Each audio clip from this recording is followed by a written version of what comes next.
I am Kim McGee with University of Arkansas System, Division of Agriculture, Cooperative Extension Service. I'm within the Community Professional and Economic Development Department within that organization. And today we are here with Natalie Madison. She is the owner of Artisan Cakes. It's a bakery supply shop here in Little Rock, Arkansas.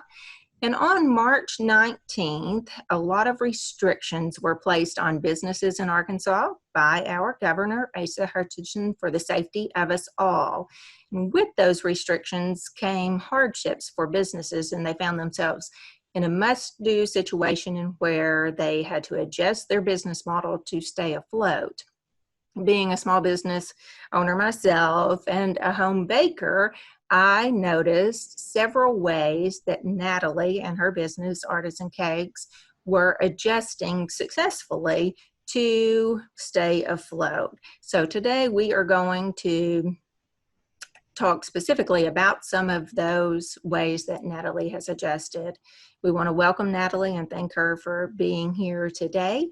And we will hop right into our first question. It's really not a question. We just wanted her to tell us a little bit about her business so that we will know what she does when she goes to talking about the specific ways that she has adjusted. So Natalie, if you wouldn't mind telling us a little bit about your business. Sure. I'm Natalie Madison, owner of Artisan Cakes, and it's a bakery supply store. And traditionally, we provided everything from boards to boxes to food coloring to the little basic ingredients, everything you would need to bake at home. And we also provide a classroom in the back half of our shop, and it's a dedicated classroom. It holds up to 12 students, and we teach classes usually at least 2 nights a week. Okay. When did you notice a decline or a difference in business specifically due to COVID-19? It was Saturday, March 14th. She knows And specifically. very specific. I went, oh my gosh, what's going on? What's going on? Yeah. Yeah. So we've been running up, we're a fairly new business. So we've been seeing increases in business revenue, averaging anywhere from 30 to 40%, which is fantastic over last year. So we were seeing growth. And then that Saturday was the first day that we saw down 51% over last year. So that very first day, I was like, whoa, this is a big deal. What's happening? What's happening? Yeah. I think I came in your shop that day. But so when you saw that decline and you noticed and you thought we have to do something like you just mentioned, describe the specific ways that you have adjusted your business model. Sure. So the first week following, so that first Monday, Tuesday, Wednesday was really tough because I didn't know how to react. So I was seeing steep declines in revenue as well as massive numbers of refunds as people were giving up their seat tickets for our classes coming up. And we booked classes through the end of April, beginning of May. So it was quite a lot of seats. In fact, that first week we saw a refund of $5,000, a little over that, in just class seats. So the first thing I had to do was mitigate that, stop that. So we immediately started announcing the virtual classes, how important the virtual classes were, that we were already set up for virtual classes, so it would be an easy transition. And as people were continuing to call to place refunds, we instead encouraged them to either take the virtual class or put that money over into a gift card for a future class. Because what I found is most of them, especially after the third day, most of them weren't really wanting to give up the opportunity to take a class. They just didn't want the scare of being around a bunch of strangers, and I totally get that. And I think by day 3 too, the general community was like, whoa, what are we doing to our small businesses? And so they started to think in terms of how can I get out of the situation but not cause additional financial strain on my favorite small businesses. And so we found that they were willing to put it over into gift cards. So that was the first thing we did. Like the first 2 days I cried. And then the third day I'm like, how about a gift card? Mm-hmm. So that was the first change we made. And then pushing the virtual classes, which at first people were resistant. But after like week number 2 and 3 of quarantine, people were starting to get really bored.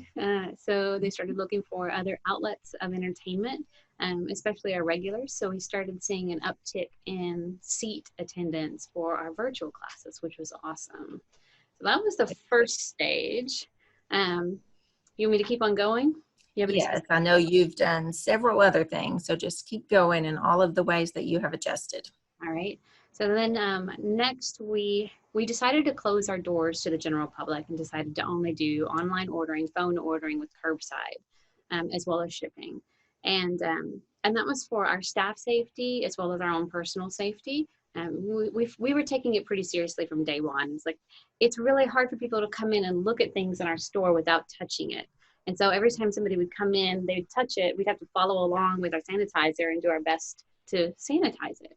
So we closed our doors to reduce the incoming traffic, but we had a semi truck load of product that delivered the week that the decline started. So we knew we needed a way to show people.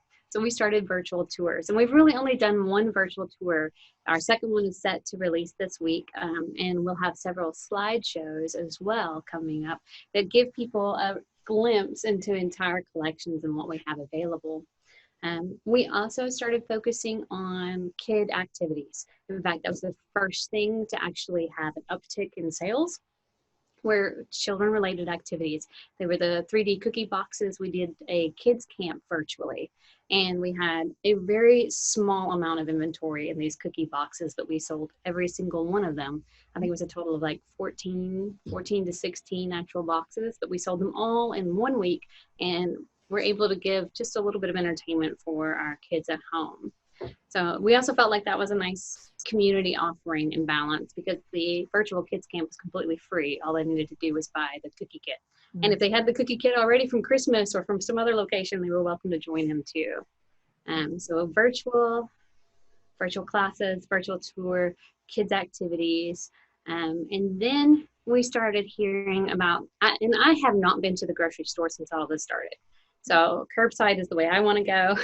So, but I started hearing stories of shelves being completely wiped out. And I thought, well, that's going to be a short-term phase. Surely the supply chain will pick back up and everybody will be able to find everything that they need. But it was 2 weeks in when one of our regular decorators said, I've been to 3 stores and I can't find flour and I've got cookies to bake for this weekend. And I was like, oh. And that's when I started thinking about demand and offerings. And it was that same weekend that Mayor Scott's office announced that they were allowing some zoning exemptions to restaurants to allow them to sell off their bulk ingredients. One, so the ingredients didn't go bad. Two, there was a gap in the supply chain and the restaurants could offer it. So that weekend, on a Saturday night, I sent an email to their offices and I got a response that Sunday morning. And all I did was ask, I wanted to help serve the community. I have these bulk ingredients. They're dry goods, primarily from our classroom. I also had access to eggs and dairy. And could I please break those down into small increments and sell them? And they were like, yes, let's check your, they pulled my site plan. So that they did pull my site plan to verify that we were set up in a way that would make it clean and safe. And once they pulled and verified and approved the site plan, they said yes. And that was all probably within 2 days. So by Monday, we were allowed to start breaking down those ingredients and sell it. And I was not anticipating the demand. We actually had quite a demand the first week. And I was going to the warehouse every single morning. So I would look at the orders overnight, calculate how many pounds it was, put that all into my little Logix brain, and then go to the distributor and pick up 50-pound bags of dry goods. And then we would frantically fill the Ziploc bags with 2-pound increments to get orders into people's hands. So that's probably been our primary focus the last 3 weeks. Yeah, well, then discuss how you got the idea to get in your Natmobile and go around delivering to people's doorsteps to make it even more convenient, because I think you go to Benton, Bryant, Sherwood, several locations. So can you discuss the front door, no contact delivery? Yes, so as it became more serious and more important for people to stay home, again, I had another wonderful decorator and I absolutely love her, but she popped in and you could see on her face she was extremely scared. She's just come off of lung cancer. She's missing a lobe and all she can think of is I'm going to touch a door handle and I'm going to catch COVID. And I said, girl, I'm going to start delivering next week. So I looked through apps and ways that I could make it easy. There really was no easy delivery option for me as far as like figuring out mileage and cost. So I just decided, you know what, we'll put it as a shipping method. It's a flat rate, and I'll go from Jacksonville down to Fenton and I'll deliver it myself. So we've done that 2 weeks. No, 1 week now. We're scheduled for our second week now, this Wednesday. Yeah. Yeah. Well, I think in the ways that you've discussed, that you've adjusted, you've talked about the inspiration behind it and the why behind it. And a lot of that was just what the community needed, what the baking community needed and your customers needed. Is there anything you want to add to that as far as the inspiration and the why behind your adjustments? I would say the majority of the inspiration was from our immediate community. So people reaching out to me, or just in passing, you know, they can't buy the boxes and the boards for their cakes if they can't get the flour to bake the cake. And I know there was a giant downsizing in events, but there was still need for small events and cookies and small bite desserts. And it bothered me that my favorites were having to go to the grocery store, the next grocery store, and the next grocery store, or they would put it on their pickup list, and you know the items they really need wouldn't even be in the bag. So it really stemmed from what they told me they needed and what I felt I could provide. And if I could provide it, then I wanted to. Right. At the same time, they're helping me. They're helping us keep in business, helping keep the employees employed and active. So I really feel like it's a really nice, fair trade-off of helping each other. Right. Well, you mentioned that as large events are being canceled, they're going to just family only and eventually Zoom. But I've noticed that people still want the cakes and cupcakes to make it special, especially during these times. Yep. So even though they're downsizing their orders, maybe they still are wanting those. Part of it, yeah. Yeah, because they are special. Can you tell us about the challenges first, and then we'll get into the positive stuff, but the challenges that you encountered while making your adjustments? All right, so challenges were definitely how to suddenly adapt to most of the employees working from home. And especially since we're a service-oriented business where one-on-one face contact is so important. Right. That was definitely a struggle. Other challenges are just, I never realized, I always thought, yeah, I could run an online store. But I never realized how labor intensive that is. Like, how long have we been here? All day? We've been here all day boxing up items to go out the door. And they're not high volume, they're not high dollar, but there's a lot of time and energy put into boxing each item, labeling each item, and getting it out the door for shipping. So, and then something we did not anticipate were the added costs of shipping needs. You've got to buy boxes, lots of tape, plenty of paper. I had to go get ink today because we were out of ink on our label maker for shipping labels. So those were also a little bit of a challenge. It also has been, this is a total personal challenge, but it's been gut wrenching to have to lay people off. Like, I've never had to do that before. I've never had to do that before. So these people are my family. So having to give them the letter that says, I can't afford you right now, it's hard. So that was probably The biggest one. Yeah, that was a tough one. On the flip side of that, going more positive, what has worked well? What would you maybe consider continuing in the future, even when things start slowly getting back to what we knew as the normal? Well, I do think people appreciate the virtual tours of the store. You know, we've got images of everything on our website, but I don't think people realize, you know, it's not as easy to thumb through it as it is to watch a little mini video of this picture. I also feel that virtual classes will continue to grow. I think this is going to be a longer lasting pandemic than we anticipate, and there's always going to be a little bit of concern, probably for the next 6 months at least. So I think virtual tours and virtual classes are going to improve. As far as communication, we've added a chat box, a chat window on our website. And we have our staff members who are working at home manning that chat box. So if somebody has a question, they can answer it in real time, just as they would if they were coming into the store. And I think that's something we'll probably keep. We'll hold on to that because it's been very beneficial to be able to talk to somebody in real time and answer the questions. Yeah. Without getting into many details and dollar figures, but can you discuss how your business compares now to pre-COVID times? Yes. So for March, we saw decreases of almost 70% over the previous year. So our sales were down 70% from the year prior. The last 2 weeks, with the addition of delivery services and providing things that people are demanding right now, we have seen our decreases improve to about 25% down over last year, which is workable. That's manageable. We can deal with that. The only, from a numbers standpoint, while our dollar in and dollar out is only 25%, it's also important to keep in mind that the items that are being sold right now have a much smaller profit margin. Right. So even though dollar volume coming in and out, it still means a much reduced margin over the items that have like a 50% margin. Right.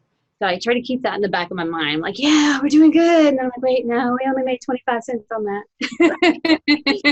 Well, as a follow-up to that, you already mentioned having to lay off some employees, but how many were you able to retain to continue the adjusted model? I retained 3 of our 5. And then myself, I'm going to count myself. So I've been Yourself. Definitely so. Okay, and one more question for you, Natalie. Can you discuss how you have dealt with your marketing? Have you increased it? Have you decreased it? What is your opinion on that? So I definitely think right now we'd be tempted to reduce that marketing budget, but I actually have put more marketing budget in. So I focus more on Facebook advertising and Google AdWords, just so I can get myself out in the front picture a little bit better. Well, what would you like to offer out of all of this? The adjusted business model, just the COVID impact in general to other small business owners? I think it's important right now to be able to adapt quickly. I did not adapt quick enough those first 3 days, and I realized that. And I think if I had been more proactive and thought, of course, we were all in the, oh my gosh, what am I going to do? If I had been more proactive and been able to think about it sooner, I would have been able to mitigate damages right off the bat. But this changing, it changes daily. So you have to be able to flex with it. And that's something I struggle with personally, because I am one of those people who like to research things and do it just like this over and over, great success. And then to have to like move on the fly has been a challenge, but definitely be flexible. And then try your best to remain optimistic, but most important, listen to the people around you and what they need. If you can help them, they will do their very best to help you. I found the community is fantastic. If I help them, they do their best to help me. That's great. Well, we thank you for your input today, Natalie, and we hope anyone that watches this gains inspiration from all of the many ways that Natalie has been able to adjust her business model. And we wish her, as well as any other small businesses, success in staying afloat during this COVID-19 pandemic. And we want to end by saying, if you need any baking supplies, you know where to find them now, Artisan Cakes in Little Rock, Arkansas. And if you would like to discuss business owner to business owner, anything, Natalie has agreed that she is willing to do that as well. And you'll see that information on the screen to contact Artisan Cakes. And then if you need small business resources, you're welcome to contact me or visit our website or Facebook pages at the University of Arkansas System Division of Agriculture Cooperative Extension Service. We thank you again, Natalie, and thank anyone that may be watching.